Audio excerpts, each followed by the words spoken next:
Hey there, my name is Michael King. Welcome back to the CFO Report. Boy, the last 12 months have been filled with so many blessings for me and my team. We've accomplished so many things, but frankly, I'm not here to talk about that today. Today, I want to talk about some of the specific things that have happened to me or for me, depending on what kind of mindset approach you have, over the last year, that in a lot of ways, in the moment, I felt like these things were conspiring against me to make my year an absolute dumpster fire. And the reason that I think it's so important to talk about this today is there's so many people out in social media and on YouTube and on podcasts and in our social circles. They just talk about the win, you know, like everything's going great, nothing goes wrong, and it paints this picture of perfection. And if you're anything like me, when you constantly see these messages by people that are just doing great all the time, and then we encounter difficulties in our own lives, we start to think maybe we're the only one. Maybe I'm the idiot that just doesn't know how to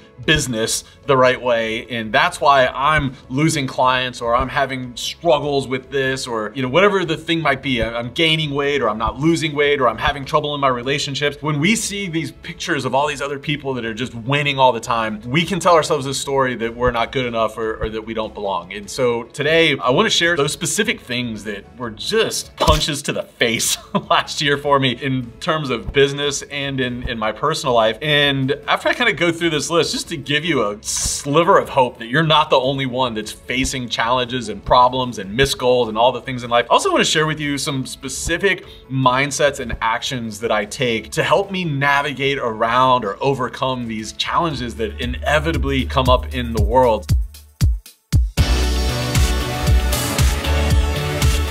So without further ado, let's dive into hearing about the dumpster fire things that happened to me last year. And right out of the gate last year, one of the first things that came into my business world was this realization that I had to fire our social media manager. She was a great person. She was liked by the team. But what we realized as a result of EOS, the entrepreneurial operating system that we use, is that we had a wrong person on the bus situation. Great person, just not getting it done in that role. And so I had to start off the year by letting somebody go on the team that by and large the team actually liked working with. This was a nice person, great values, great personality, all those things.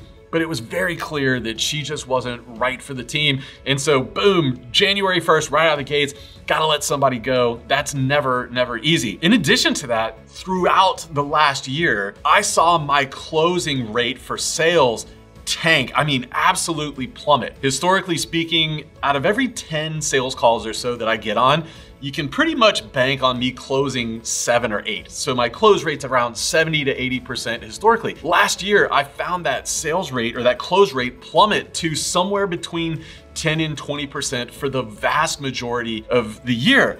And so you start seeing, lead after lead say no for various reasons.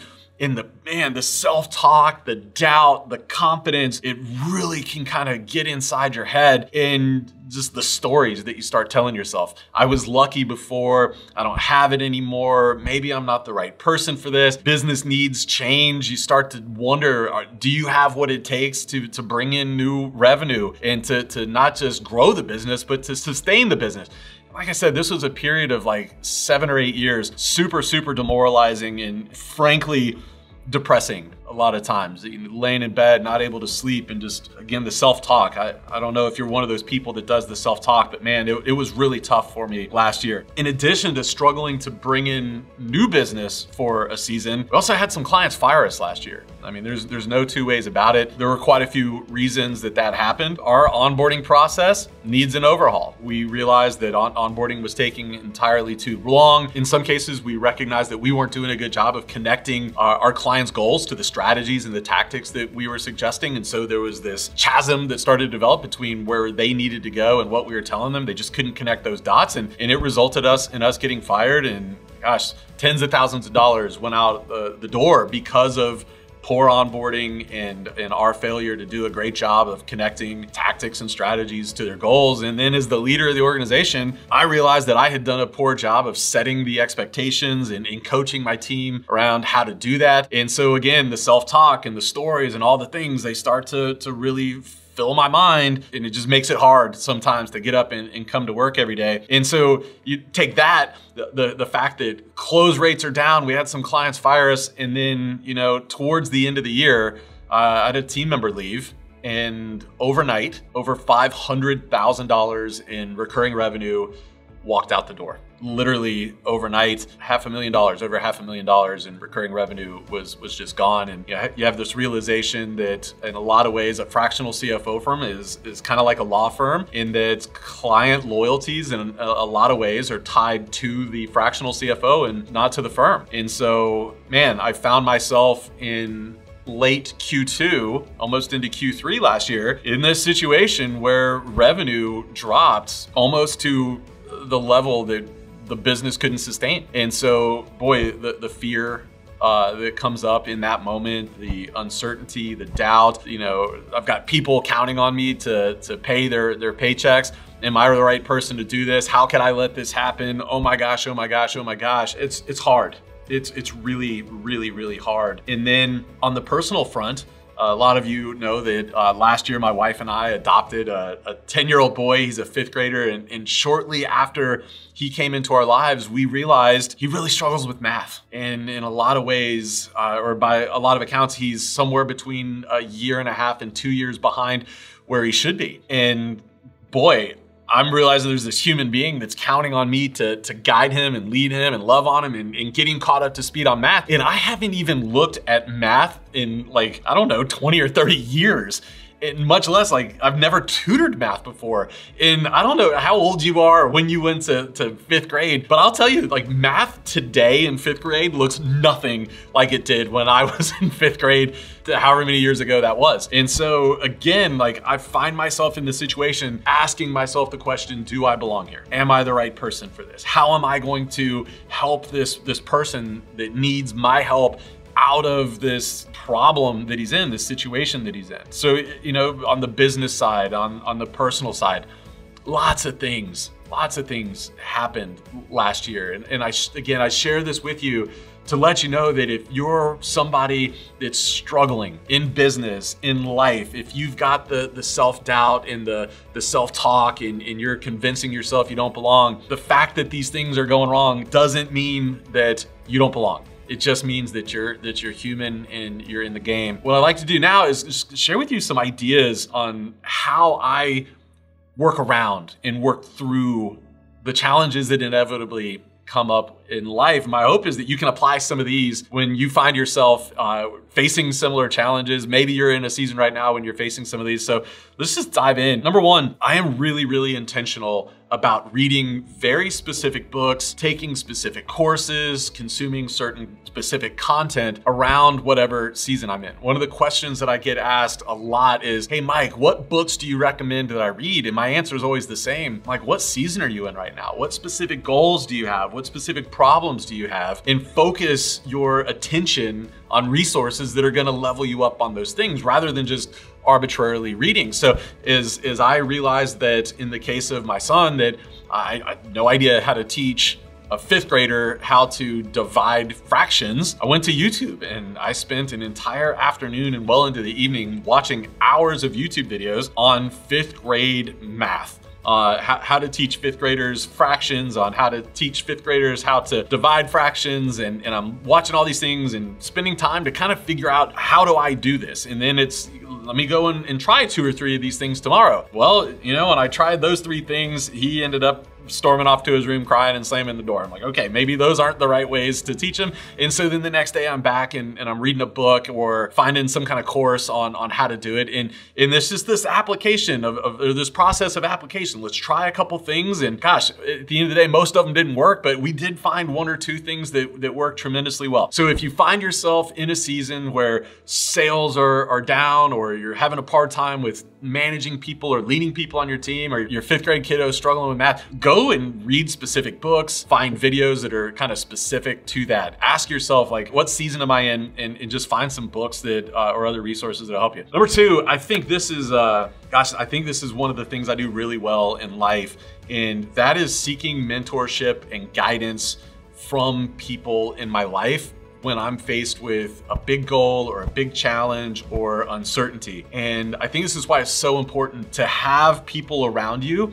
that know you, that see you for who you really are, and that aren't afraid to speak into you. That not only are they not afraid, but they're willing to speak into you from a place of truth. And so when I find that I'm really struggling with something, I'm texting those people. I'm calling those people up. I'm asking them to go to coffee with me, or to go to dinner with me, or to go out for a walk with me. Find those people that know you and see you and truly are willing to love on you, and seek out mentorship from them. I'll give you a word of advice when it comes to this. Be as clear and specific as you possibly can about what you need from those mentors when you sit down with them. Because if you're unclear about the question that you have or the help that you need, it's gonna be really hard for them to give you what you want. And so before you set those meetings, or at a minimum before you show up, like really think through, like, what help do I need from them today? Maybe journal on it, or write some notes down ahead of time, so that when you get there, you can say, listen, this is the situation I'm in, and what I would love from you today is, can you connect me with somebody that can help me with the problem? Can you push back on me and challenge the way that I'm thinking? Or maybe you just need them to listen and just like, look, I don't want you to help me, I just want you to listen.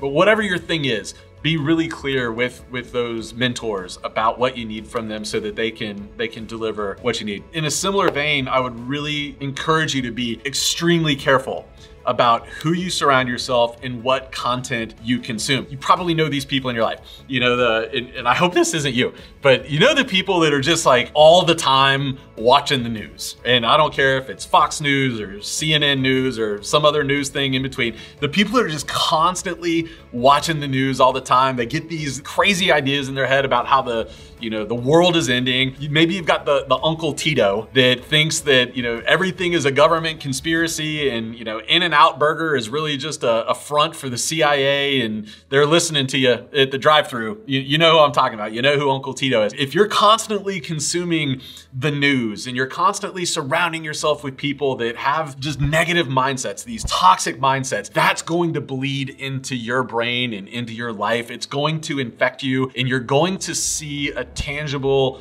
change in the way that you see things, the way that you approach solutions to things, the way that you just approach the world. And so be really, really protective around what kind of content you let into your life. Be careful and protective around who you let speak into your world. And the good news is the converse of that is true as well. If you're surrounding yourself with people that are speaking positivity into you, that are speaking truth into you, that are taking things from this mindset that, look, these aren't just problems. These problems are actually the roadmap that you need to think through to get to the next side. Then that mindset's gonna permeate and really impact the way that you show up, and the way that your energy is, and your positivity, and just the way that you are in the world. So be really, really specific and careful around the content and the people that you let into your life. I'll give you a really specific example of how I kind of leveraged all of this in that season when $500,000 walked out the door. Number one is I called up a bunch of my mentors and asked them to sit down, and I said, hey, if this happened to you, how would you approach it? I got some great advice. In addition to that, I went out and bought, I don't know, half a dozen Kindle books and audiobooks and physical books on prospecting and on sales. I got podcasts on prospecting and sales, and I started consuming those. On the drive to work, I'm listening to Audible books. As soon as I get to work, I'm sitting down in my chair on the other side of my office, and I'm reading the physical books and taking notes. And I'm reading things like Fanatical Prospecting by Jeb Blunt. I'm reading things like Buyer First by Carol Maloney. I'm just surrounding myself with positive people that are speaking into me, and I'm surrounding myself with content that's helping me through that season. And the reality was that really scary season where I lost over $500,000, because of those things that I was doing, we ended up making literally all of that $500,000 back and more in just 62 days. And I know that it isn't coincidence that in that season where I need a lot of help, I was surrounding myself with great people that were speaking into me, and I was consuming content that was helping me through those problems. So again, like, just can't encourage you enough. Be really, really intentional around who you're letting speak into you, the content that you're consuming, and be deliberate about it. If you're in a particular season, consume content that's going to help get you through that season or help you accomplish that goal. Don't just start consuming any old thing. Be really intentional about it. The last thing that I'll share with you that really helps me through those difficult seasons is I try to journal a lot when I find myself in those seasons. For me, when I get into challenges or problems or I miss the goal, I get a ton of self-talk. And the time of day that the vast majority of that self-talk comes in is when I'm laying in bed at night. You know, I'm laying there and the wheels start turning and the voices, they start coming in, and then I can't sleep. Gosh, the bad sleep is just a catalyst for me anyway, for a lot of other things. I'm not getting enough sleep at night. That means I wake up tired the next day. I'm groggy. When I'm tired and groggy, I tend to eat a lot less healthy food. When I'm tired and groggy and I'm not eating right, I tend to not work out as much. It's a really dangerous place for me to be because of the downhill consequences of me not sleeping well. And so then the question becomes, all right, what do you do about the voices? What do you do about the self-talk? The number one thing that helps me get that out of my head is journaling. I use a Remarkable tablet because it syncs to the cloud and all the things, and it goes anywhere I want with me. But I try to double or triple down when I'm really struggling in life with the journaling. And what I found to be true for me, I don't know if this is true for you or not, when I journal, it's almost like I create another parking lot for the self-talk and the doubt and all the things. I'm able to park those ideas in the journal instead of having them just take up a ton of really valuable real estate in my head. And I find that 2 or 3 days of just journaling hard really starts to get my sleep back on track. Now, if you're like me, one of the things you're like, I don't know how to journal. I don't know what to say. Sometimes I just sit down and start writing. I don't have necessarily prompts that I follow or a template or anything like that. I just sit down and start jamming. Like whatever's in my head, I write it down. If it's self-talk, I write the self-talk down. If I have ideas, I write the ideas down. If I have problems, I don't know the answer, I write the problems down. And a lot of times the answers just start to kind of come out as I'm sitting there. But I'm like, block time off to journal first thing in the morning. If that's you, maybe you're somebody that likes to journal at night. And so you get the self-talk, you just roll over and you pick up your notebook and you start writing things down. But the journaling I have found just creates this other piece of real estate where those ideas, positive or negative, can kind of live, and it helps free my mind so I can get back into sleep and get my routine back on track. Listen, the last thing I want to leave with you today is comfort in knowing that you're not alone. You missed the goal, the client fired you, sales are down, team member quit, revenue walked out the door, your kids are struggling, you're not losing weight, you're gaining weight. All those things are normal. Those things are not signs that you don't belong. They're not signs that you're not good enough. They're not signs that you should throw in the towel and quit. Those are all just signs that you're in the game. Anyone that's in the game is having those same kinds of struggles that you are. They either just finished having a season of challenge, they're in the middle of a season of challenge, or they're getting ready to be in a season of challenge. That's true for everybody. Be really careful about watching social media or reading books or podcasts with people that just say that they're winning all the time, because it's really, really dangerous, in my humble opinion, for your mental health to just be around that all the time. Find people that are willing to be transparent and vulnerable with you. I would also just really encourage you to be transparent and vulnerable with other people as well. You just sit down with a mentor and ask for help. If you're not willing to be transparent and vulnerable with them, you're never going to be able to get to a place where they're able to help you. So just remember, bad things don't mean that you don't belong. Bad things don't mean that you're a bad person or a bad CEO. It just means that you're in the game. It's the cost of admission for trying to do big things in life. And I would say that it's a sign that you do belong. It's a sign that you are willing to do hard things. So stay in the game. I hope this episode was helpful for you today. Can't wait to see you back here next week, my friends. I'll see you then.